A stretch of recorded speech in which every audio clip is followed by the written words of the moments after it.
이 집은 내 아버지 거야. 내가 뭔데 여기서 주인 행세를 해? 종수가 소리를 지르며 한 손으로 정희의 멱살을 움켜쥐었습니다. 차가 비틀거렸고 뒷좌석의 가족들이 비명을 질렀어요. 할아버지, 할머니 놔주세요. 준호가 울면서 소리쳤습니다. 그제야 종수가 손을 놨어요. 정희는 목을 감싸며 숨을 몰아쉬었습니다. 멱살이 목을 조이는 것도 고통스러웠지만 더 큰 상처는 마음에 있었어요. 종수는 자기 아내에게 왜 이렇게까지 막말과 폭력을 쓰는 걸까요? 이 가족에게 벌어질 엄청난 일을 끝까지 지켜봐 주세요. 구독, 좋아요, 알림 설정은 무료입니다. 혹시 이 이야기 어디서 시청하고 계신가요? 지역 이름이나 어느 장소 댓글로 남겨주시면 반갑게 인사드리겠습니다. 사연 시작합니다. 고인이 되신 박만호 선생님께서 생전에 작성하신 유언장을 오늘 공개하겠습니다. 한결 법률사무소의 김준호 변호사가 봉인된 서류 봉투를 들어 올렸습니다. 거실에 모인 모든 사람들이 숨을 죽이고 지켜봤어요. 박종수는 자신만만한 표정으로 팔짱을 끼고 앉아 있었습니다. 아버지 재산이 다 내 거구나. 종수의 눈이 반짝였어요. 아버지가 평생 모은 부동산과 예금이 상당했거든요. 옆에서 며느리 이정희는 불안한 표정으로 손을 꼭 쥐고 있었습니다. 유언자 박만호는 정신이 온전한 상태에서 다음과 같이 유언합니다. 변호사가 또박또박 읽기 시작했습니다. 종수의 여동생 박은숙과 남동생 박종철도 기대에 찬 눈으로 바라봤어요. 첫째, 나의 장남 박종수는. 종수가 몸을 앞으로 기울였습니다. 드디어 자신 이야기가 나온 거죠. 사업 실패 이후 술에 의존하며 가정을 돌보지 않고 아내에게 폭언과 폭행을 일삼고 있어 재산을 맡길 수 없다고 판단합니다. 순간 종수의 얼굴이 굳어졌습니다. 예상과 전혀 다른 내용이었거든요. 뭐라고요? 둘째, 나의 딸 박은숙과 아들 박종철은 부모 생전에 안부조차 제대로 묻지 않았으며 재산에만 관심을 보였습니다. 은숙과 종철의 얼굴도 창백해졌어요. 변호사는 계속해서 읽어내려갔습니다. 따라서 나 박만호는 30년간 이 집을 성실히 지키며 나를 극진히 모신 며느리 이정희에게 나의 전 재산을 상속한다고 유언합니다. 거실이 순식간에 정적에 휩싸였습니다. 정희는 자신의 귀를 의심했어요. 30년 동안 구박받으며 살아온 자신에게 이런 일이? 말도 안 돼. 저 계집이 내 걸 빼앗은 거야. 종수가 벌떡 일어나서 소리를 질렀습니다. 얼굴은 분노로 붉어졌고 주먹을 불끈 쥐고 있었어요. 언니가 아버지를 회유한 거 아니에요? 은숙이 정희를 향해 손가락질하며 소리쳤습니다. 정희는 아직도 상황을 받아들이지 못하고 있었어요. 저는 아무것도 모릅니다. 정희의 목소리는 떨렸습니다. 이런 일이 일어날 거라고는 꿈에도 생각하지 못했거든요. 법적으로 유효하다고요? 이 유언장이 진짜인지 어떻게 알죠? 종수가 변호사에게 따져 물었습니다. 고인께서 직접 저희 사무소에 오셔서 작성하셨고 공증도 받으셨습니다. 그리고 변호사가 가방에서 노트북을 꺼냈어요. 고인께서 영상 유언도 남기셨습니다. 모든 사람들이 깜짝 놀랐습니다. 화면에 생전의 박만호가 나타났어요. 나는 박만호다. 내 아들 종수는 사업 실패 후 술에 빠져 가정을 돌보지 않고 있다. 특히 아내인 정희에게 폭언과 폭행을 일삼고 있어 도저히 믿을 수 없다. 종수의 얼굴이 창백해졌습니다. 내 딸 은숙과 아들 종철은 평소에 안부 전화 한 통하지 않다가 내가 아프다는 소식을 들으니 그제야 나타났다. 재산 이야기만 하더라. 반면에 며느리 정희는 30년 동안 한결같이 나를 모셨다. 내가 아플 때도 밤새 간병했고 집안일도 혼자 도맡아 했다. 따라서 나는 내 전 재산을 며느리 이정희에게 상속한다. 영상이 끝나자 거실은 완전한 정적에 휩싸였습니다. 더 이상 반박할 근거가 없었거든요. 그런데 이 모든 일이 어떻게 시작된 걸까요? 불과 며칠 전만 해도 정희는 여전히 구박받는 며느리였는데 말이에요. 사실 이 이야기는 추석날 아침부터 시작되었습니다. 그날 정희는 평소처럼 새벽 5시 반에 일어났어요. 30년째 반복되는 아침이었죠. 옆에서 코를 고는 남편 박종수를 조심스럽게 피해 일어났습니다. 성묘 준비를 해야 했거든요. 부엌으로 향하는 정희의 발걸음은 늘 조심스러웠어요. 발소리 하나라도 크게 나면 또 잔소리가 시작될 테니까요. 내가 이 집에 들어온 지 30년.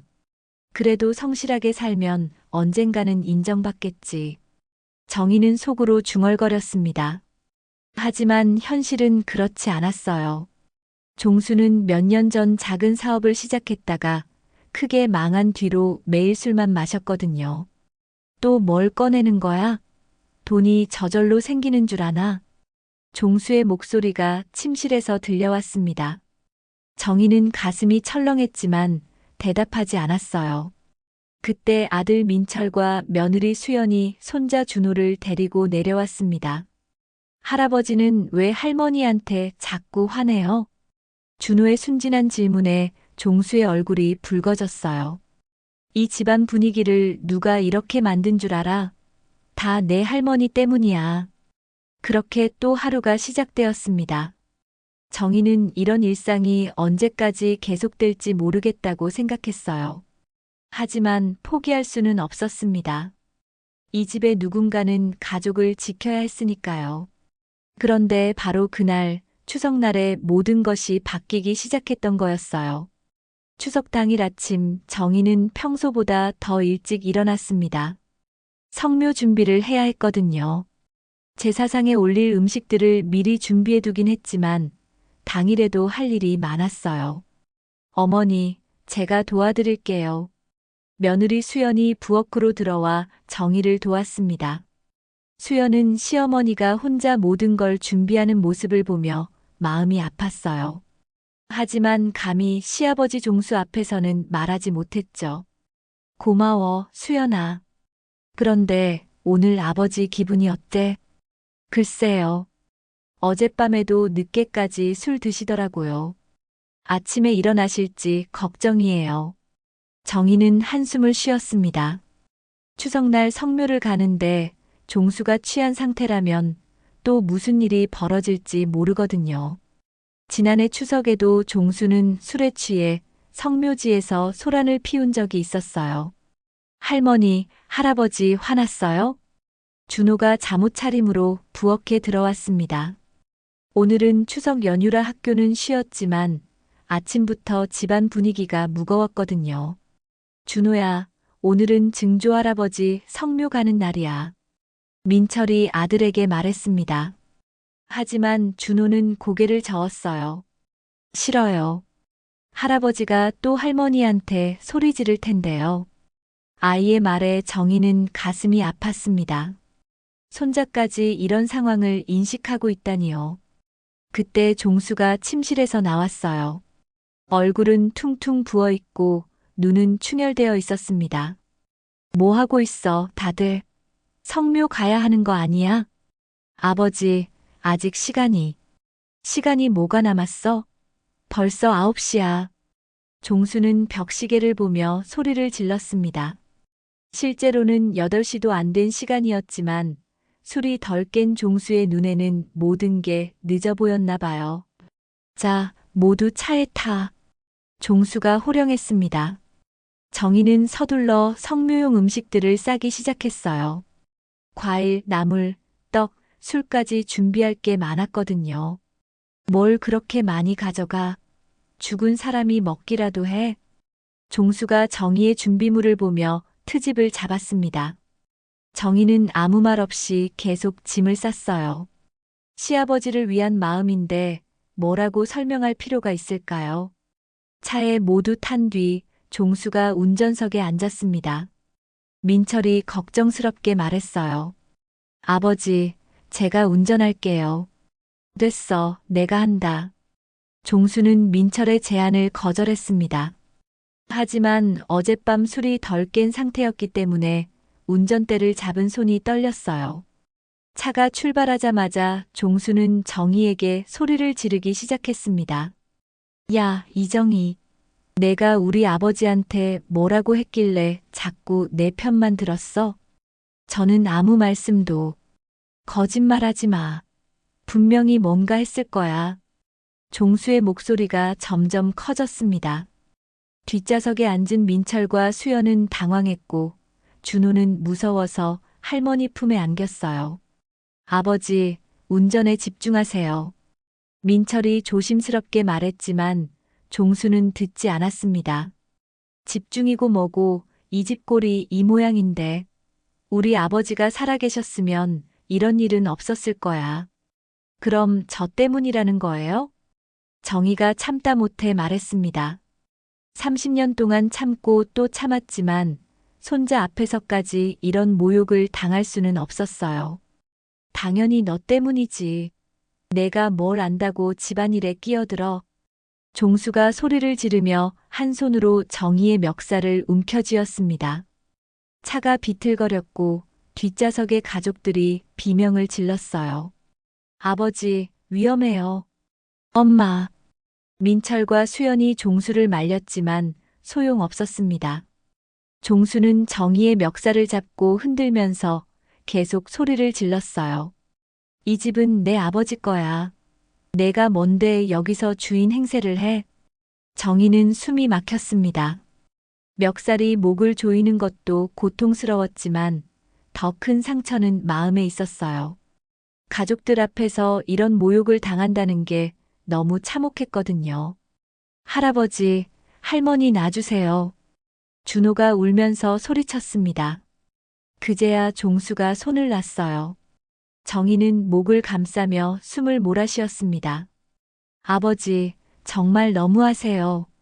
민철이 화를 냈지만 종수는 오히려 더 큰 소리를 질렀어요. 너무하긴 뭐가 너무해. 내가 내 집에서 내 마누라한테 한마디 못해? 차 안의 분위기는 얼어붙었습니다. 정희는 눈물을 삼키며 창밖을 바라봤어요. 추석 연휴라 길 위에는 고향으로 향하는 차들이 많았습니다. 다른 가족들은 모두 화목해 보이는데 왜 자신만 이런 고통을 받아야 하는지 모르겠었어요. 성묘지에 도착할 때까지 차 안은 조용했습니다. 종수는 술이 조금 깬 건지 더 이상 소리를 지르지 않았어요. 하지만 정희의 마음에는 깊은 상처가 남았습니다. 성묘지에서의 시간은 무겁게 흘러갔습니다. 종수는 아버지 무덤 앞에서 술을 따르며 중얼거렸어요. 아버지, 아들이 왔습니다. 그런데 집안이 좀 복잡해졌어요. 정희는 조용히 시아버지 묘비를 닦으며 마음속으로 인사를 드렸습니다. 아버님, 정희입니다. 오늘도 이렇게 찾아뵙게 되어 죄송합니다. 시아버지 생전에 정희에게만큼은 따뜻했던 기억이 떠올랐어요. 다른 가족들이 정희를 무시할 때도 시아버지만은 정희가 이 집의 진짜 기둥이야라고 말씀해 주셨거든요. 성묘를 마치고 집으로 돌아오는 길, 차 안 분위기는 여전히 어색했습니다. 종수는 운전을 하면서도 계속 투덜거렸어요. 우리 아버지가 살아계셨으면 이런 일은 없었을 텐데. 그날의 모멸감이 정희의 마음속 깊이 새겨졌습니다. 이제 더 이상 참을 수 없다는 생각이 들기 시작했어요. 하지만 정희는 아직 몰랐습니다. 바로 그날 집에 돌아가면 모든 것을 바꿀 놀라운 일이 기다리고 있다는 걸 말이에요. 집에 도착하자 정희는 깜짝 놀랐습니다. 현관 앞에 검은색 고급 승용차가 한 대 서 있었거든요. 그리고 집 앞에는 정장을 차려입은 중년 남성이 서류 가방을 들고 서 있었어요. 누구지, 저 사람? 종수가 의아해하며 차에서 내렸습니다. 정희도 뒤따라 내리면서 불길한 예감이 들었어요. 성묘에서 돌아오는 길 내내 마음이 무거웠는데 이제 또 무슨 일이 벌어지는 건지 모르겠었습니다. 혹시 박종수 시댁이신가요? 정장 차림의 남성이 다가오며 정중하게 인사했습니다. 손에는 검은색 서류 가방을 들고 있었어요. 네, 그런데 누구시죠? 종수가 경계심을 드러내며 물었습니다. 추석날에 갑자기 찾아온 낯선 사람이 신경 쓰였거든요. 안녕하세요. 저는 한결 법률사무소의 김준호 변호사입니다. 고인이 되신 박만호 선생님 관련해서 왔습니다. 변호사라는 말에 종수의 표정이 순간 밝아졌습니다. 아마 아버지 재산 정리와 관련된 일이라고 생각했나 봐요. 그동안 상속 절차가 지연되고 있어서 궁금해하고 있었거든요. 아, 그러시군요. 들어오세요.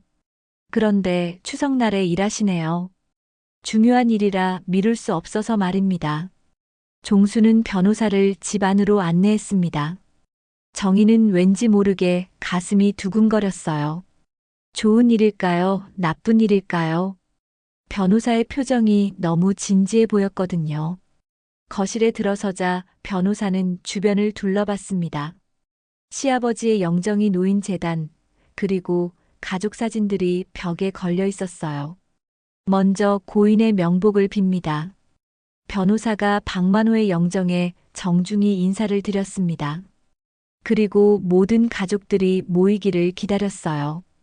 거실에 종수, 정희, 민철, 수연, 그리고 준호까지 모두 모여 앉았습니다. 변호사는 서류 가방에서 봉인된 서류 봉투를 꺼냈어요.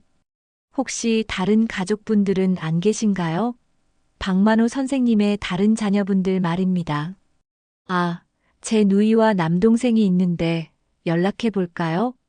종수가 물었지만 변보사는 고개를 저었습니다. 일단 먼저 진행하겠습니다. 나중에 따로 연락드리겠습니다. 변호사의 말에 모든 사람들이 긴장했어요. 뭔가 중대한 발표가 있을 것 같았거든요. 고인이 되신 박만호 선생님께서 생전에 작성하신 유언장을 오늘 공개하겠습니다. 유언장이라는 말에 종수의 눈이 반짝였습니다. 드디어 아버지 재산 상속에 대한 이야기가 나오는 거였어요. 당연히 아버지 재산이 자신에게 상속될 거라고 생각했거든요.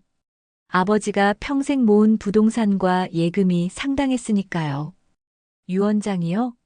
우리 아버지가 언제 그런 걸 쓰셨죠? 저는 처음 듣는데요. 돌아가시기 한 달 전에 작성하셨습니다. 저희 사무소에서 공증을 받으셨고요. 변호사의 설명에 정희는 놀랐습니다. 시아버지가 유언장을 썼다는 소리는 처음 들었거든요. 그런데 왜 아무도 모르게 혼자 하셨을까요? 한 달 전이면 아버지가 많이 아프실 때였는데 정신이 온전하셨나요? 민철이 걱정스럽게 물었습니다. 네, 의료진의 소견서도 함께 있습니다. 정신이 매우 온전하신 상태에서 작성하셨습니다. 그때 집문이 열리며 사람들이 들어왔어요. 종수가 전화로 급히 부른 모양이었습니다. 형님, 저희도 왔어요. 종수의 여동생인 박은숙과 남동생 박종철이 각자 배우자와 함께 나타났습니다. 그들도 아버지 유언장 소식을 듣고 급히 온 거였어요. 언니, 우리도 들어가도 되죠? 은숙이 정희에게 물었지만 목소리에는 권위적인 뉘앙스가 있었어요. 평소에도 정희를 시누이로 인정하지 않는 듯한 태도를 보였거든요. 당연히 들어오세요. 정희가 대답했지만 마음은 편하지 않았습니다. 이제 더 많은 사람들 앞에서 무슨 일이 벌어질지 모르겠었어요. 오빠 아버지가 유언장을 쓰셨다고요? 은숙이 놀라며 물었습니다. 그러게 말이야. 나도 처음 듣는 얘기야. 종철도 당황스러워했어요. 거실이 사람들로 가득 찼습니다. 종수 남매와 그들의 배우자, 그리고 종수 가족까지 모두 변호사를 주목했어요. 갑작스러운 상황에 모두들 긴장하고 있었습니다. 그럼 이제 유언장을 공개하겠습니다. 변호사가 봉인을 뜯고 유언장을 꺼냈습니다. 종수는 자신만만한 표정으로 팔짱을 끼고 앉아 있었어요. 아마 아버지 재산이 다 내 거구나라고 생각하고 있을 거예요. 잠깐만요, 변호사님. 이 유언장이 정말 우리 아버지가 쓰신 게 맞나요? 종철이 의심스러운 표정으로 물었습니다. 네, 고인의 유필로 작성되었고 공증을 받았습니다. 필적 감정도 마쳤고요. 변호사가 차근차근 설명했지만 가족들의 표정은 여전히 의심스러웠어요. 그럼 읽어보겠습니다. 유언자 박만호는 정신이 온전한 상태에서 다음과 같이 유언합니다. 변호사가 또박또박 읽기 시작했습니다. 거실은 조용해졌고 모든 사람들이 숨을 죽이고 들었어요. 심장 소리까지 들릴 것 같은 정적이었습니다. 첫째, 나의 장남 박종수는. 종수가 몸을 앞으로 기울였습니다. 드디어 자신 이야기가 나온 거죠. 입꼬리가 살짝 올라갔어요. 사업 실패 이후 술에 의존하며 가정을 돌보지 않고 아내에게 폭언과 폭행을 일삼고 있어 재산을 맡길 수 없다고 판단합니다. 순간 종수의 얼굴이 굳어졌습니다. 예상과 전혀 다른 내용이었거든요. 입이 해벌쭉 벌어진 채 변호사를 바라봤어요. 뭐라고요? 둘째, 나의 딸 박은숙과 아들 박종철은 부모 생전에 안부조차 제대로 묻지 않았으며 재산에만 관심을 보였습니다. 은숙과 종철의 얼굴도 창백해졌어요. 자신들에 대한 이야기가 나오자 당황했습니다. 오빠, 이게 무슨 소리예요? 은숙이 떨리는 목소리로 말했지만 변호사는 계속해서 읽어내려갔습니다. 따라서 나 박만호는 30년간 이 집을 성실히 지키며 나를 극진히 모신 며느리 이정희에게 나의 전 재산을 상속한다고 유언합니다. 거실이 순식간에 정적에 휩싸였습니다. 모든 사람들이 눈을 크게 뜨고 변호사를 바라봤어요. 정희는 자신의 귀를 의심했습니다. 잠깐만요. 다시 한번 말씀해 주시겠어요? 민철이 당황하며 물었습니다. 고인이 되신 박만호 선생님께서는 댁의 어머니인 이정혜 씨에게 전 재산을 상속한다고 유언하셨습니다. 변호사가 다시 한번 명확하게 설명했습니다. 그제야 상황을 이해한 종수가 벌떡 일어났어요. 말도 안 돼. 그럴 리가 없어. 종수의 목소리가 거실에 울려 퍼졌습니다. 얼굴은 분노와 당황으로 일그러져 있었어요. 형님, 진정하세요. 종철이 형을 달랬지만 종수는 이미 이성을 잃은 상태였습니다. 진정하라고. 내 아버지 재산을 저 여자가 가져간다는데 어떻게 진정해? 언니가 아버지를 회유한 거 아니에요? 은숙이 정희를 향해 손가락질하며 소리쳤습니다. 눈에는 적개심이 가득했어요. 저는 아무것도 모릅니다. 정희의 목소리는 떨렸습니다. 이런 일이 일어날 거라고는 꿈에도 생각하지 못했거든요. 아직도 현실 같지 않았어요. 아무것도 모른다고요? 그럼 아버지가 왜 언니한테만 재산을 주셨겠어요? 은숙이 히스테리컬하게 소리쳤습니다. 거실이 아수라장이 되기 시작했습니다. 종수 남매들이 모두 정희를 의심의 눈초리로 바라보고 있었어요. 변호사는 침착하게 서류를 정리하며 상황을 지켜봤습니다. 여러분, 진정하시기 바랍니다. 변호사가 목소리를 높였지만 소용없었어요. 이미 거실은 혼란에 빠져 있었거든요. 말도 안 돼. 저 계집이 내 걸 빼앗은 거야. 종수가 소리를 지르며 정희를 향해 손가락질했습니다. 얼굴은 분노로 붉어졌고 주먹을 불끈 쥐고 있었어요. 30년 동안 당연하게 생각했던 상속이 한순간에 무너진 거였죠. 형님, 진정하세요. 종철이 형을 말렸지만 소용없었습니다. 종수는 이미 이성을 잃은 상태였거든요. 진정하라고. 내 아버지 재산을 저 여자가 가져간다는데 어떻게 진정해? 종수의 목소리는 점점 커졌고 온 몸이 떨리고 있었어요. 언니, 정말 아버지한테 뭐라고 한 거 아니에요?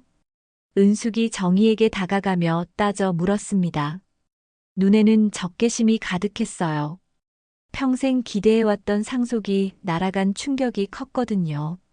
저는 정말 아무것도. 정희가 말하려는 순간 종수가 벌떡 일어나서 정희 앞으로 다가왔습니다. 거짓말하지 마. 분명히 우리 아버지 귀에 뭔가 속삭였을 거야. 종수는 정희의 어깨를 거칠게 잡았습니다. 정희는 아파서 신음을 흘렸어요. 아버지, 그만하세요. 민철이 아버지를 말렸지만 종수는 듣지 않았습니다. 너도 엄마 편이냐? 우리 집안 재산이 남한테 넘어간다는데. 어머니는 남이 아니잖아요. 수연이 용기를 내어 말했습니다. 평소에는 시아버지가 무서워서 말도 못했는데 이런 상황에서는 참을 수 없었거든요. 뭐, 남이 아니라고. 종수가 수연을 노려봤습니다. 수연은 무서웠지만 꿋꿋하게 시선을 마주했어요. 어머니는 30년 동안 이 집을 지키셨잖아요. 할아버지 병간호도 어머니가 다 하셨고요. 시집 온 년이 당연히 해야 할 일 아니야? 은숙이 끼어들었습니다. 시누이로서 정의를 인정하고 싶지 않았거든요. 당연한 일이라고요? 그럼 고모님은 할아버님 병간호 한 번이라도 해보셨나요? 수연의 말에 은숙이 할 말을 잃었습니다. 실제로 시아버지가 아프실 때 은숙은 얼굴도 보이지 않았거든요. 그건 우리도 바빴단 말이야. 은숙이 변명했지만 설득력이 없었어요. 바쁘다고 아버지 문병도 안 오셨잖아요. 어머니는 밤낮으로 간병하셨는데요. 민철이 고모를 향해 말했습니다. 그동안 참았던 말들이 터져나오기 시작했어요. 변호사가 상황을 정리하려고 목소리를 높였습니다. 여러분, 진정하시기 바랍니다. 이 유언장은 법적으로 유효한 문서입니다. 법적으로 유효하다고요? 이 유언장이 진짜인지 어떻게 알죠? 종수가 변호사에게 따져 물었습니다. 아직도 현실을 받아들이기 힘들어했어요. 고인께서 직접 저희 사무소에 오셔서 작성하셨고 공증도 받으셨습니다. 여기 공증서가 있습니다. 변호사가 또 다른 서류를 꺼내 보여줬습니다. 하지만 종수는 인정하려 하지 않았어요. 그래도 이상해. 우리 아버지가 그런 분이 아니었는데. 맞아요. 형님 말이 맞아요. 아버지는 항상 아들을 아끼셨잖아요. 종철이 형의 편을 들었습니다. 하지만 변호사는 침착하게 대답했어요. 그래서 고인께서 더욱 확실한 증거를 남기셨습니다. 더욱 확실한 증거요? 모든 사람들이 변호사를 주목했습니다. 네, 고인께서 영상 유언도 남기셨습니다. 영상 유언이요? 모든 사람들이 깜짝 놀랐습니다. 변호사는 가방에서 노트북을 꺼냈어요. 네, 유언장 작성과 함께 영상으로도 유언을 남기셨습니다. 보시겠습니까? 거실이 다시 조용해졌습니다. 종수는 당황했지만 거절할 수 없었어요. 보여주세요. 변호사가 노트북을 켜고 영상을 재생했습니다. 화면에 생전의 박만호가 나타났어요. 수척해진 모습이었지만 정신은 또렷해 보였습니다. 나는 박만호다. 오늘 이 영상을 남기는 이유는 내 죽음 후에 일어날 일들을 대비하기 위해서다. 화면 속 박만호의 목소리가 거실에 울려 퍼졌습니다. 모든 사람들이 숨을 죽이고 지켜봤어요. 마치 시아버지가 다시 살아 돌아온 것 같았습니다. 내 아들 종수는 사업 실패 후 술에 빠져 가정을 돌보지 않고 있다. 특히 아내인 정희에게 폭언과 폭행을 일삼고 있어 도저히 믿을 수 없다. 종수의 얼굴이 창백해졌습니다. 아버지가 자신의 행동을 다 지켜보고 있었다는 걸 깨달았거든요. 내 딸 은숙과 아들 종철은 평소에 안부 전화 한 통하지 않다가 내가 아프다는 소식을 들으니 그제야 나타났다. 재산 이야기만 하더라. 은숙과 종철이 고개를 숙였습니다. 부인할 수 없는 사실이었거든요. 특히 내가 입원했을 때 은숙은 한 번도 병문안을 오지 않았고 종철은 겨우 2번 왔을 뿐이다. 그마저도 퇴원 날짜만 물어보고 갔다. 화면 속의 박만호는 담담하게 말을 이어갔습니다. 반면에 며느리 정희는 30년 동안 한결같이 나를 모셨다. 내가 아플 때도 밤새 간병했고 집안일도 혼자 도맡아 했다. 정희는 눈물이 났습니다. 시아버지가 자신의 노고를 인정해 주셨다는 게 고마웠어요. 특히 내가 마지막 한 달 동안 거동이 불편했을 때 정희는 하루도 빠짐없이 내 곁을 지켰다. 약 챙겨주고 식사 도와주고 몸 씻겨주는 일까지 마다하지 않았다. 화면 속의 박만호의 목소리에는 깊은 감정이 담겨 있었어요.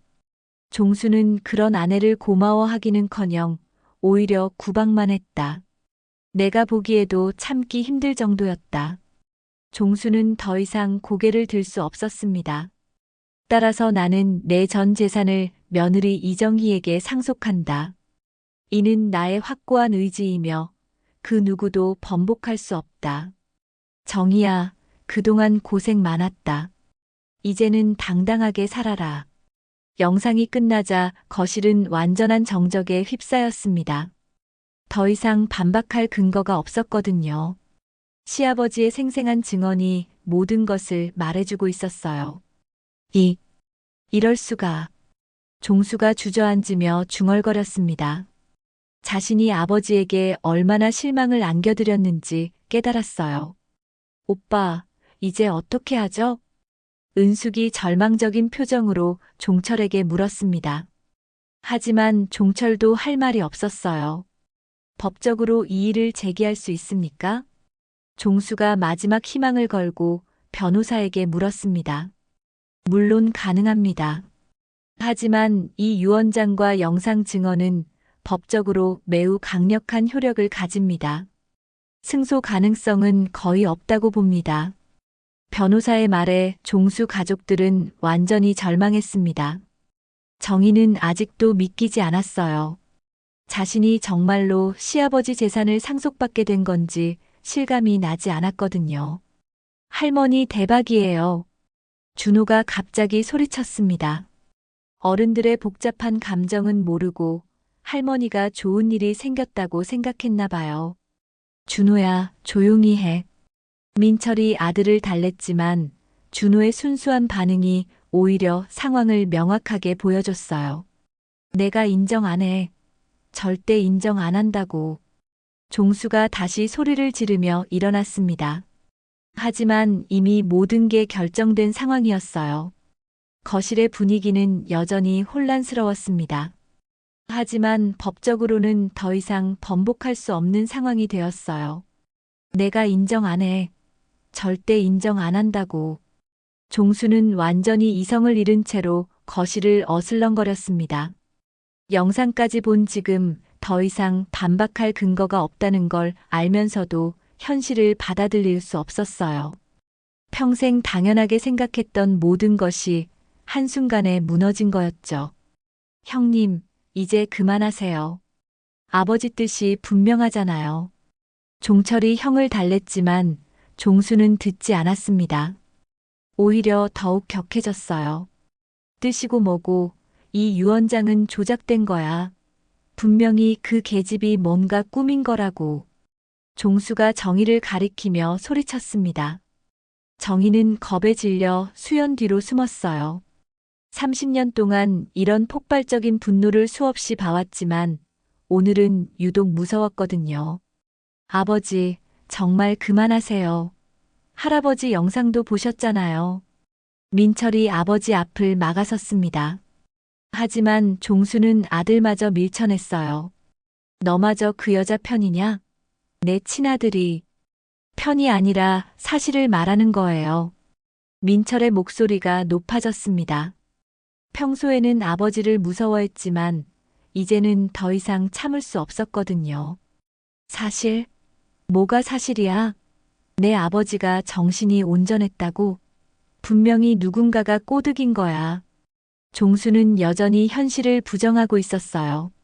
그때 은숙이 정희에게 달려들었습니다. 언니, 솔직히 말해요. 아버지한테 뭐라고 한 거예요? 은숙이 정희의 팔을 거칠게 잡았습니다. 정희는 아파서 비명을 질렀어요. 아, 아파요. 아프긴 뭐가 아파. 우리 아버지 재산 가로챈 주제에. 은숙의 목소리는 히스테리컬했습니다. 평생 기대했던 상속이 날아가 버렸으니까요. 고모님, 어머니한테서 손 떼세요. 수연이 고모와 맞섰습니다.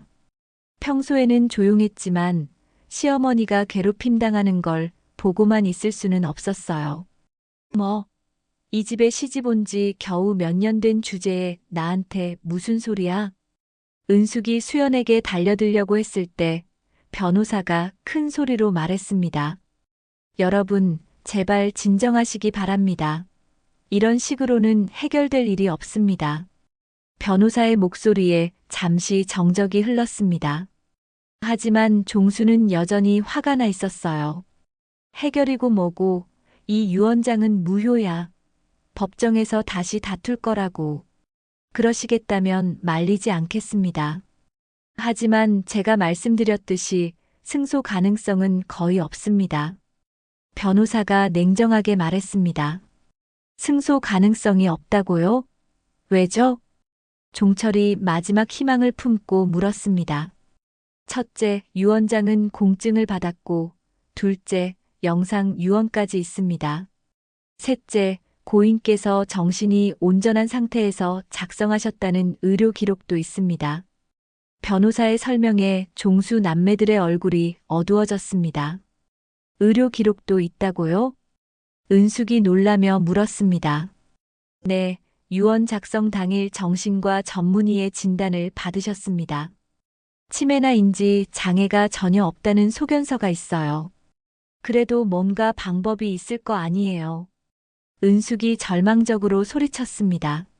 만약 유언 당시 고인의 정신 상태에 문제가 있었다는 걸 증명하거나 강압이나 기만이 있었다는 걸 입증하시면 됩니다. 그럼 그걸로 해요. 분명히 이 여자가 아버지를 회유한 거예요. 종수가 다시 정희를 노려봤습니다. 정희는 떨리는 목소리로 말했어요. 저는 정말 아무것도 안 했어요. 그냥 평소처럼 아버님을 모셨을 뿐이에요. 평소처럼 모셨다고? 뭔가 특별히 한 게 있을 거야. 종수가 정희에게 다가가려 했을 때 갑자기 변호사가 가방에서 또 다른 서류를 꺼냈습니다. 실은 고인께서 이런 상황을 예상하시고 추가 증거도 남기셨습니다. 추가 증거요? 모든 사람들이 변호사를 주목했습니다. 또 무슨 폭탄 같은 증거가 나올까봐 긴장했어요. 네, 고인께서 직접 작성하신 일기입니다. 유언 작성 전 한 달 동안의 기록이에요. 변호사가 낡은 일기장을 꺼내 보였습니다. 박만호의 손글씨로 빼곡히 적혀 있었어요. 일기까지요? 정희가 놀라며 물었습니다. 시아버지가 일기를 쓰신다는 건 처음 알았거든요. 네, 읽어드릴까요? 변호사가 일기를 펼쳤습니다.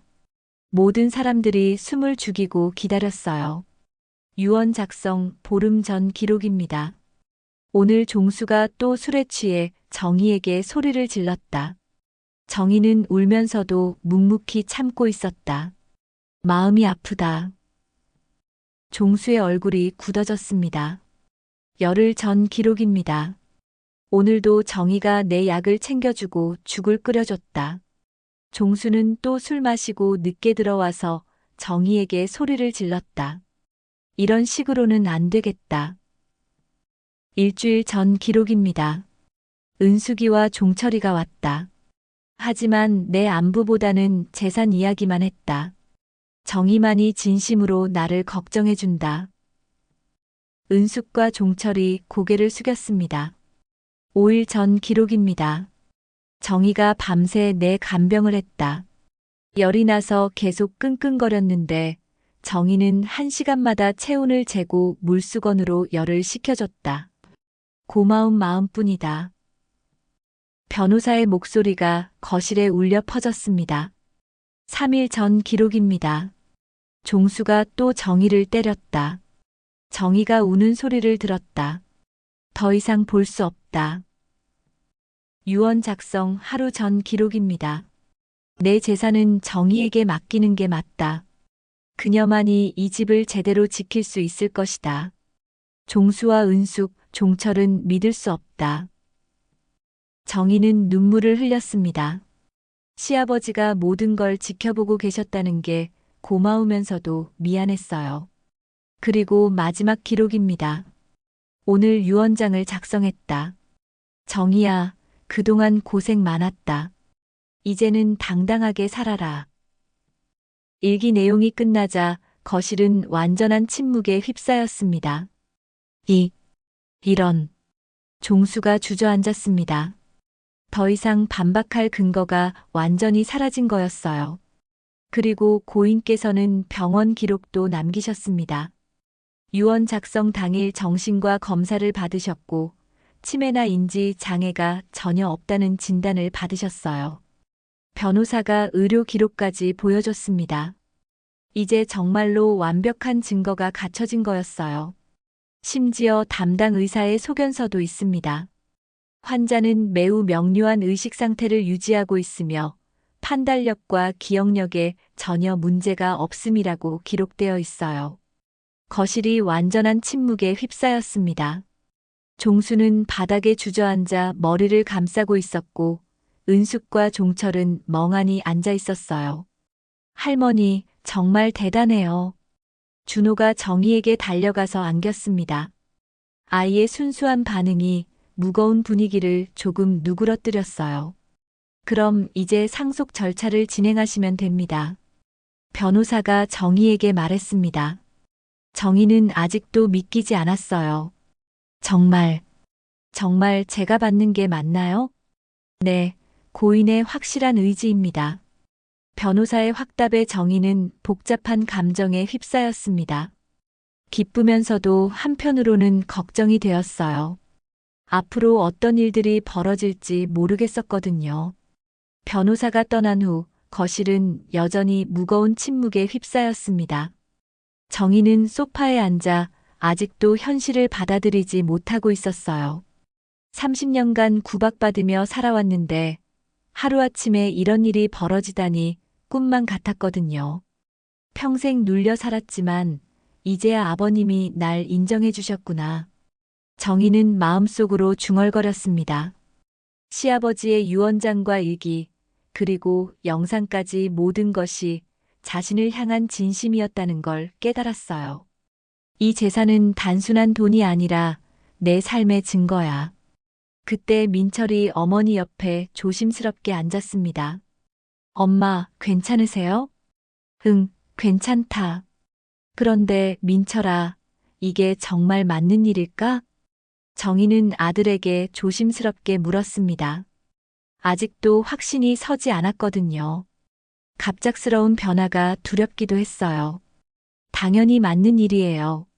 엄마가 이 집을 위해 얼마나 많은 걸 희생했는데요. 민철의 목소리에는 확신이 있었습니다. 어머니가 받은 상속이 당연하다고 생각했어요. 그래도 아버지한테는 미안하고 가족들한테도 미안해. 미안할 게 뭐 있어요? 아버지가 엄마한테 한 게 뭐가 있다고요? 수연이 끼어들며 말했습니다. 평소에는 조용했지만 이런 상황에서는 시어머니 편을 확실히 들어줬어요. 30년 동안 새벽 5시에 일어나서 온 가족 뒷바라지 하신 분이 어머니예요. 할아버님도 그걸 다 보고 계셨던 거죠. 이제는 우리가 엄마를 지켜드릴게요. 민철이 어머니 손을 잡으며 다짐했습니다. 그동안 아버지 눈치를 보느라 어머니를 제대로 보호하지 못했다는 죄책감이 있었거든요. 어머니, 우리가 있잖아요. 걱정하지 마세요. 수연도 시어머니를 위로했습니다. 정희는 고개를 끄덕였지만 여전히 마음이 편하지 않았어요. 한편 종수는 부엌으로 가서 소주를 꺼내 마시기 시작했습니다. 현실을 도저히 받아들일 수 없었거든요. 아버지의 일기까지 들으니 모든 희망이 사라진 것 같았어요. 내 아버지 재산이 저 여자한테 넘어가다니. 종수는 혼잣말을 하며 술을 들이켰습니다. 술이 들어갈수록 분노가 더욱 커졌어요. 절대 인정할 수 없어. 절대로. 종수가 소리를 지르며 술병을 바닥에 내던졌습니다. 병이 깨지면서 큰 소리가 났어요. 아버지. 민철이 달려와서 아버지를 말렸습니다. 비켜. 내가 내 집에서 뭘 하든 상관없어. 종수는 아들을 밀쳐냈어요. 이제 아버지 집이 아니에요. 민철의 말에 종수가 벌떡 일어났습니다. 아들마저 자신을 배신한다는 생각이 들었거든요. 뭐라고? 다시 한번 말해봐. 법적으로는 이제 엄마 집이에요. 민철이 담담하게 말했습니다. 사실이었거든요. 이 배신자.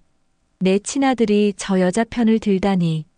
종수가 민철에게 달려들려고 했을 때 정희가 천천히 일어났습니다. 그만하세요. 정희의 목소리는 평소와 달리 단호했습니다. 처음으로 고개를 똑바로 들고 종수를 바라봤어요. 무언가 달라진 게 있었습니다. 뭐? 종수가 어리둥절해했습니다. 항상 고개를 숙이던 정희가 자신을 똑바로 바라보니까요. 저도 이제 더 이상 맞지 않을 거예요. 정희의 말에 거실이 조용해졌습니다. 30년 만에 처음으로 남편에게 맞선 거였어요. 이 여자가 미쳤나? 갑자기 왜 이래? 종수는 당황했습니다. 평소의 정희라면 절대 이런 식으로 나올 수 없었거든요. 미친 게 아니에요. 정신을 차린 거죠. 정희는 차분하게 말했습니다. 시아버지의 유언과 일기를 들으니 용기가 생겼어요. 아버님의 뜻은 이미 분명해요. 더 이상 이 집에서 난동 부리지 마세요. 난동이라고? 내가 내 집에서 난동을 부린다고? 이제는 제 집이에요. 정희의 말에 종수가 완전히 이성을 잃었습니다.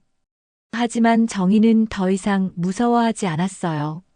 아직 상속 등기도 안 했는데 뭔 소리야. 하지만 법적으로는 이미 제 거예요. 변호사님이 말씀하셨잖아요. 정희는 흔들리지 않았습니다. 시아버지의 유언과 영상, 그리고 일기를 떠올리며 용기를 냈어요. 그때 은숙과 종철이 다시 끼어들었습니다.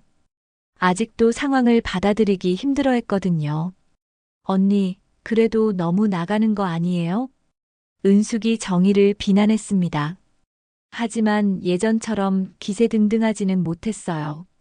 나가는 게 아니라 당연한 권리를 행사하는 거예요.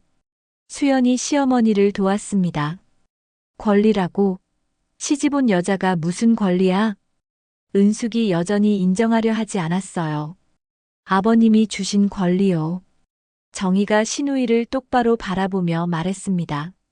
더 이상 주눅들지 않았어요. 형수님이 30년 동안 이 집을 지킨 건 맞지만 그렇다고 아버지 재산을 다 가져갈 수는 없잖아요. 종철이 말했지만 정희는 흔들리지 않았어요. 아버님이 직접 결정하신 일이에요. 저는 아버님의 뜻을 따를 뿐입니다. 뜻이고 뭐고 이건 말이 안 돼. 종수가 다시 소리를 질렀습니다. 하지만 예전만큼 위력적이지 않았어요.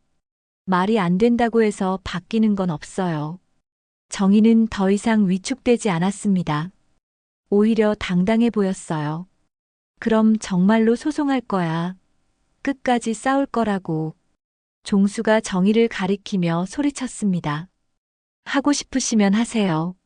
하지만 변호사님 말씀 들으셨잖아요. 정희의 침착한 반응에 종수는 더욱 화가 났어요. 하지만 어쩔 수 없다는 걸 알고 있었거든요. 이 여자 완전히 달라졌네. 달라진 게 아니라 원래 모습을 찾은 거예요. 민철이 어머니를 지지하며 말했습니다. 할머니 멋져요. 준호가 박수를 치며 소리쳤습니다. 아이의 순수한 반응이 정희에게 힘을 줬어요. 그래, 우리 준호. 할머니가 이제 당당하게 살 거야. 정희는 손자를 안으며 미소를 지었습니다. 30년 만에 진짜 미소였어요. 언니, 정말 미안해요. 갑자기 은숙이 고개를 숙이며 말했습니다. 모든 증거를 본 후에야 현실을 받아들이기 시작한 거였어요. 그동안 언니를 무시했던 것 같아요. 아버지가 왜 그런 결정을 하셨는지 이제 알겠어요. 괜찮아요, 은숙 씨. 이해해요. 정희는 너그럽게 받아들였습니다. 저도 마찬가지예요. 형수님, 죄송합니다. 종철도 고개를 숙였습니다. 괜찮습니다. 가족이니까요. 정희의 포용력 있는 태도에 시댁 식구들도 더 이상 반박할 수 없었어요. 좋아, 끝까지 가보자. 종수만이 여전히 인정하려 하지 않았습니다. 하지만 이미 모든 게 끝난 상황이었어요. 종수가 마지막으로 소리치고는 방으로 들어가 버렸습니다. 정희는 처음으로 자신이 이 집의 진짜 주인이라는 걸 실감했습니다. 더 이상 눈치 보며 살지 않아도 되는 거였어요. 하지만 정희의 마음 한편에는 여전히 걱정이 있었습니다. 앞으로 종수가 어떻게 나올지, 정말로 이 상황이 지속될 수 있을지 확신이 서지 않았거든요. 그날 밤 종수는 방에서 계속 술을 마시며 분노를 사귀고 있었습니다. 하지만 술이 들어갈수록 화는 더욱 커져만 갔어요. 아버지의 일기 내용이 계속 머릿속을 맴돌았거든요. 결국 새벽 2시쯤 되어서야 거실로 비틀거리며 나왔습니다. 이정희, 나와. 종수의 술 취한 목소리가 집안에 울려 퍼졌습니다. 정희는 잠에서 깨어 조심스럽게 거실로 나왔어요. 하지만 예전과는 달랐습니다. 더 이상 위축되지 않았거든요. 왜 그러세요? 왜 그러냐고.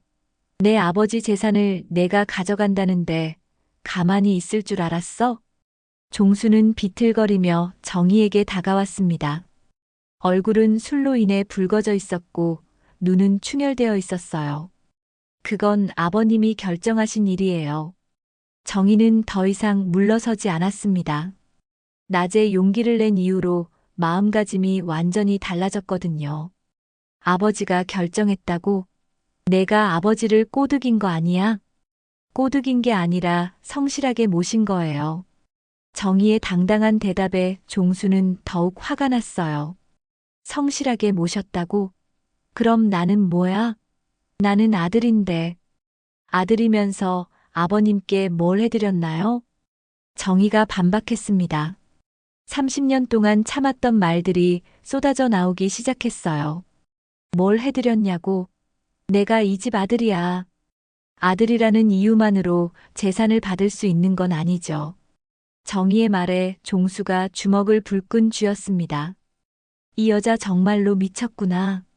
그때 민철이 소음을 듣고 급히 나왔습니다. 아버지, 새벽에 뭘 하시는 거예요? 민철아, 내 엄마 좀 봐라. 완전히 딴 사람이 됐어. 종수가 아들에게 호소했지만 민철은 어머니 편을 들었어요. 엄마가 잘못하신 게 뭐가 있어요? 할아버지 뜻을 따르는 거잖아요. 내 할아버지 뜻이라고? 이건 조작된 거야. 영상도 보셨잖아요. 일기도 있고 의료 기록도 있고요. 민철의 말에 종수는 할 말을 잃었습니다. 하지만 포기할 수는 없었어요. 좋아, 그럼 법정에서 끝까지 싸우자. 종수가 정의를 가리키며 소리쳤습니다. 소송하고 싶으시면 하세요. 정의는 차분하게 대답했습니다. 더 이상 두렵지 않았어요. 정말 하겠어. 변호사 써서 이 유언장이 무효라는 걸 증명해 보겠다고. 무효가 될 리 없어요. 변호사님도 말씀하셨잖아요. 그 변호사가 너랑 짜고 친 거 아니야? 종수의 억지스러운 주장에 민철이 한숨을 쉬었습니다. 아버지, 그런 식으로 말하면 안 되죠. 안 된다고? 내 재산을 빼앗긴 마당에 뭐가 안 돼? 아버지 재산이 아니라 할아버지 재산이에요. 민철이 정정했습니다. 할아버지 재산이면 당연히 아들인 내가 받아야 하는 거 아니야? 그건 할아버지가 결정하실 일이었죠. 수연도 나와서 시아버지와 맞섰습니다. 수연이까지 너마저 저 여자 편이냐? 편이 아니라 옳은 일을 지지하는 거예요. 수연의 당당한 대답에 종수는 완전히 이성을 잃었습니다. 다들 미쳤어. 내 아버지 재산이 며느리한테 넘어가는 게 옳은 일이라고? 할아버지가 옳다고 생각하셨으니까 그렇게 하신 거죠. 그때 준호가 잠옷 차림으로 나왔습니다. 할아버지, 왜 이렇게 시끄러워요? 준호야, 방에 들어가 있어. 민철이 아들을 달랬지만 준호는 고개를 저었어요. 할아버지가 또 할머니 괴롭히는 거예요? 아이의 순진한 질문에 종수는 당황했습니다. 괴롭히는 게 아니라 할아버지는 맨날 할머니한테만 화내요. 준호의 말에 종수는 할 말을 잃었습니다. 손자까지 자신을 나쁘게 보고 있다는 걸 깨달았거든요. 준호야, 할아버지는 화가 나서 그런 거야. 그럼 할머니한테 화내지 말고 다른 데 화내요. 아이의 말에 거실이 조용해졌습니다. 가장 순수한 시각에서 본 지적이었거든요. 좋아, 알겠다. 법정에서 만나자. 종수가 마지막으로 선언하고는 다시 방으로 들어갔습니다. 하지만 이미 모든 사람들이 알고 있었어요. 종수가 이길 가능성은 전혀 없다는 걸요. 이틀 후 종수는 정말로 변호사 사무소를 찾아갔습니다. 마지막 희망을 걸고 법적 대응을 시도해 보려 했거든요.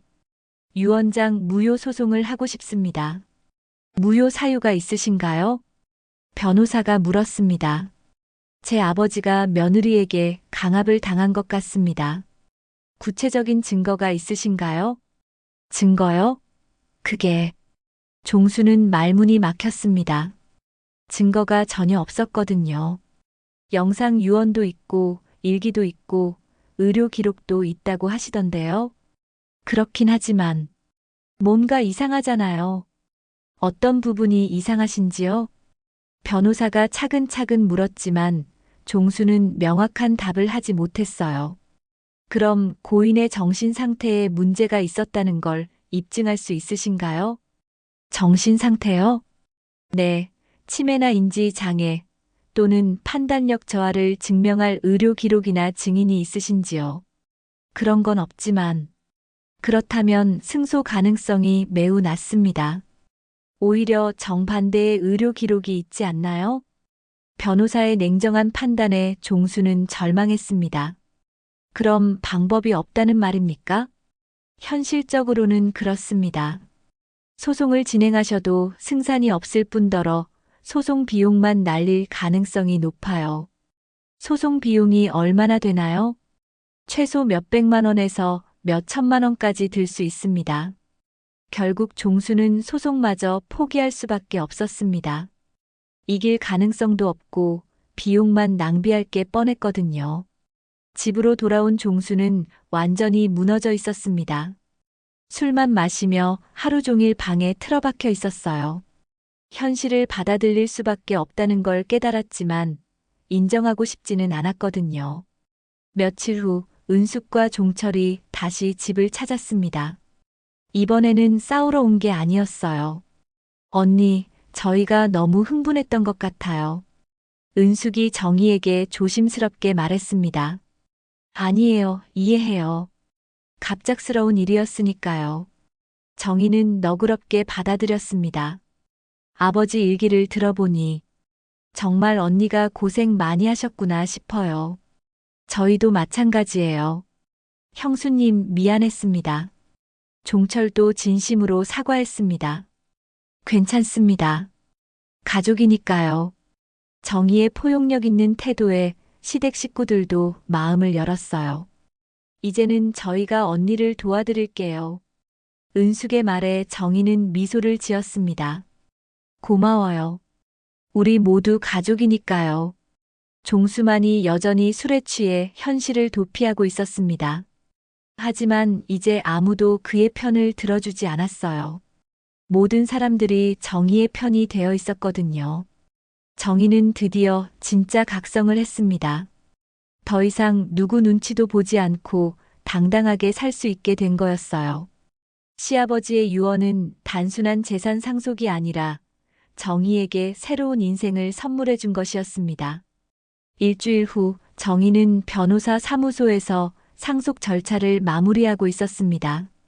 모든 서류에 도장을 찍고 나니 이제 정말로 현실이 되었어요. 시아버지의 집과 예금, 그리고 부동산까지 모든 것이 정의 명의로 바뀌었습니다. 축하드립니다. 이제 모든 절차가 완료되었습니다. 변호사가 미소를 지으며 말했습니다. 정의는 아직도 믿기지 않는다는 표정이었어요. 정말 제 것이 된 건가요? 네, 법적으로 완전히 당신 소유입니다. 정의는 서류를 받아들고 깊은 숨을 쉬었습니다. 30년 동안 남의 집에서 눈치 보며 살았는데 이제는 진짜 주인이 된 거였어요. 집으로 돌아가는 길, 정의는 하늘을 올려다봤습니다. 아버님, 감사합니다. 이젠 제 힘으로 우리 가족을 지켜내겠습니다. 마음속으로 시아버지에게 인사를 드렸어요. 시아버지의 따뜻한 마음이 느껴지는 것 같았습니다. 집에 도착하니 민철과 수연이 기다리고 있었습니다. 엄마, 어떻게 되었어요? 모든 절차가 끝났어. 정의가 서류를 보여주자 민철이 기뻐했어요. 정말 축하드려요, 어머니. 수연도 시어머니를 안으며 축하했습니다. 이제 정말 당당하게 사실 수 있겠어요. 그때 준호가 학교에서 돌아왔습니다. 할머니, 무슨 좋은 일 있어요? 응, 할머니가 이제 이 집 진짜 주인이 되었어. 와, 정말요? 그럼 이제 할아버지가 할머니한테 화 못 내겠네요. 준호의 순진한 반응에 모두가 웃었습니다. 한편 종수는 여전히 방에서 술만 마시고 있었어요. 상속 등기가 완료되었다는 소식을 들었지만 나오지 않았습니다. 현실을 받아들이기가 너무 힘들었거든요. 아버지, 식사하세요. 민철이 방 문을 두드렸지만 대답이 없었어요. 나더라. 알아서 나올 거야. 정의가 아들을 말렸습니다. 더 이상 종수 눈치를 볼 필요가 없었거든요. 저녁 시간이 되었습니다. 정의는 오랜만에 마음 편히 식사 준비를 했어요. 30년 만에 처음으로 자신의 집에서 요리를 하는 기분이었습니다. 어머니, 제가 도와드릴게요. 고마워, 수연아. 정의와 수연이 함께 부엌에서 요리를 하는 모습은 평화로웠어요. 더 이상 누군가의 눈치를 볼 필요가 없었거든요. 식탁에 음식을 차리고 가족들이 모여 앉았습니다. 종수만 빠진 채로요. 할머니, 이제 정말 행복하겠어요. 준호가 밝게 웃으며 말했습니다. 그래, 우리 준호. 할머니가 이제 행복하게 살 거야. 정의는 손자를 바라보며 미소를 지었습니다. 진심에서 우러나오는 미소였어요. 엄마, 그동안 정말 고생 많으셨어요. 민철이 어머니를 바라보며 말했습니다. 그동안 제대로 보호해주지 못했다는 미안함이 있었거든요. 고생이 아니야. 가족을 위한 일이었으니까. 정의는 담담하게 말했습니다. 하지만 이제는 달라요. 저희가 어머니를 지켜드릴게요. 수연이 시어머니 손을 잡으며 다짐했습니다. 고마워, 수연아. 너희가 있어서 정말 든든해. 그때 갑자기 종수가 방에서 나왔습니다. 며칠 동안 술만 마셔서 얼굴이 많이 상해 있었어요. 밥 좀. 종수가 힘없는 목소리로 말했습니다. 더 이상 큰 소리칠 힘도 없어 보였어요. 정의는 조용히 일어나서 종수에게 밥상을 차려줬습니다. 이제는 주인으로서의 여유가 있었거든요. 먹어요. 정의가 종수 앞에 밥상을 놓았습니다. 종수는 고개를 들지 못하고 조용히 숟가락을 들었어요. 앞으로는 술 좀 줄이세요. 몸 망가져요. 정희의 말에 종수는 대답하지 않았습니다. 하지만 예전처럼 화를 내지도 않았어요. 식사를 마친 후 정희는 시아버지 영정 앞에 앉았습니다. 아버님, 정희가 인사드립니다. 아버님 덕분에 이제 당당하게 살 수 있게 되었어요. 진심에서 우러나오는 감사 인사였습니다. 앞으로 이 집을 잘 지키겠습니다. 그리고 가족들도 잘 돌보겠어요. 정희의 다짐은 확고했습니다. 며칠 후 은숙과 종철이 다시 찾아왔습니다. 이번에는 진심으로 사과하러 온 거였어요. 언니, 그동안 정말 죄송했어요. 은숙이 고개를 숙이며 말했습니다. 저도 마찬가지예요. 너무 흥분했네요. 종철도 진심으로 사과했습니다. 괜찮아요. 이해해요. 정희는 너그럽게 받아들였습니다. 언니가 그동안 우리 아버지를 잘 모셔주신 건 사실이니까요. 은숙의 인정에 정희는 고마웠어요. 아버지 일기를 들어보니 정말 죄송했어요. 저희가 너무 소홀했네요. 이제는 우리가 언니를 도와드릴게요. 종철의 말에 정희는 미소를 지었습니다. 고마워요. 우리 모두 가족이니까요. 정희의 포용력에 시댁 식구들도 마음을 열었어요. 한 달 후 집안 분위기는 완전히 달라져 있었습니다. 종수는 술을 많이 줄였고 정희에게 함부로 대하지도 않았어요. 현실을 받아들인 거였죠. 정희는 매일 아침 시아버지 영정 앞에서 인사를 드렸습니다. 아버님, 오늘도 좋은 하루 시작합니다. 그리고 하루를 마칠 때도 감사 인사를 빼먹지 않았어요. 아버님, 오늘도 무사히 하루를 마칩니다. 어느 날 저녁, 온 가족이 모여 식사를 하고 있었습니다. 종수도 함께 앉아 있었어요. 예전처럼 소리를 지르거나 트집을 잡지 않았습니다. 할머니, 우리 가족 이제 정말 행복해 보여요. 준호가 밝게 웃으며 말했습니다. 그래, 우리 준호. 이제 정말 행복한 가족이 되었어. 정희는 손자를 바라보며 흐뭇해했습니다. 엄마, 정말 잘 되었어요. 민철이 어머니를 바라보며 말했습니다. 모든 게 아버님 덕분이야. 정희는 시아버지를 생각하며 고개를 끄덕였습니다. 이제 정말 새로운 시작이네요. 수연이 밝게 말했습니다. 그래, 새로운 시작이야. 정희도 미소를 지었습니다. 종수는 조용히 식사를 하면서도 가끔 정희를 바라봤어요. 예전과는 다른 시선이었습니다. 원망이나 분노가 아닌 복잡한 감정이 섞인 시선이었죠. 정희야. 종수가 조심스럽게 정희를 불렀습니다. 네. 그동안 미안했다. 종수의 사과에 모든 사람들이 놀랐어요. 30년 만에 처음 듣는 사과였거든요. 괜찮아요. 정희는 담담하게 답했습니다. 괜찮지 않아. 내가 너무 못했어. 종수의 목소리에는 진심이 담겨 있었어요. 이제라도 알아주시면 되죠. 정희의 너그러운 대답에 종수는 고개를 숙였습니다. 그날 밤 정희는 창밖을 바라보며 생각에 잠겼습니다. 30년간의 고난이 헛되지 않았다는 걸 깨달았어요. 모든 것이 이 순간을 위한 준비였던 것 같았습니다. 시아버지의 유언장에는 단순히 재산만 적혀 있었던 게 아니었어요. 정희의 삶에 대한 인정과 앞으로의 희망이 담겨 있었던 거죠.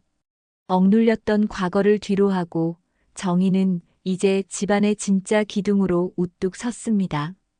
시아버지의 유언은 단순한 재산 상속이 아니라 정희의 인생을 바꾼 선물이었어요. 앞으로 정희는 당당하게 그리고 행복하게 살아갈 것입니다. 가족들의 든든한 보호자로서 그리고 이 집의 진정한 주인으로서 말이죠. 끝까지 시청해 주셔서 감사합니다. 지금까지 이 이야기 어디서 시청하고 계셨나요? 지역 이름이나 어느 장소 댓글로 달아주시면 감사한 마음으로 꼭 반갑게 답글로 인사드리겠습니다. 구독, 좋아요, 알림 설정도 부탁드립니다.